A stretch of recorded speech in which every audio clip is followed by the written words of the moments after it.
పరిచయ వేదిక నుంచి ఒక మంచి పెళ్లి సంబంధాన్ని తీసుకురావడం జరిగింది. వరుడు పేరు మెరుగు మహేశ్వర్. పుట్టిన తేదీ 2/10/1994. సమయము రాత్రి 2:20 జన్మించడం జరిగింది. చదువు బీటెక్ ఎంబీఏ. ఉద్యోగము హైదరాబాదులోని ఐసిఐసిఐ బ్యాంకులో పనిచేస్తున్నారు. జీతము సంవత్సరానికి 9,50,000 రూపాయలని తెలియజేశారు. ఎత్తు వచ్చేటప్పటికి 5.8. రాశి సింహరాశి. తల్లిదండ్రులు లక్ష్మణరావు.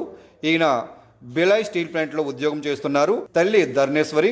కులము పోలినటి వెలమ బీసీడీ. వీరి శాశ్వత చిరునామా సారవకోట మండలం. ప్రస్తుతం ఉంటున్నది బిలాయ్ ఛత్తీస్గఢ్. అక్కడ సొంత ఇల్లు కూడా ఉందని తెలిపారు. మహేశ్వరకు ఒక సిస్టర్ ఉన్నారు. ఆమె డాక్టర్ హిందూ. వధువు హైదరాబాదులో ఉంటూ ప్రైవేట్ లేదా సాఫ్ట్వేర్ లేదా ప్రభుత్వ ఉద్యోగం చేస్తూ మంచి కుటుంబం గల అందమైన అమ్మాయి కావాలన్నారు.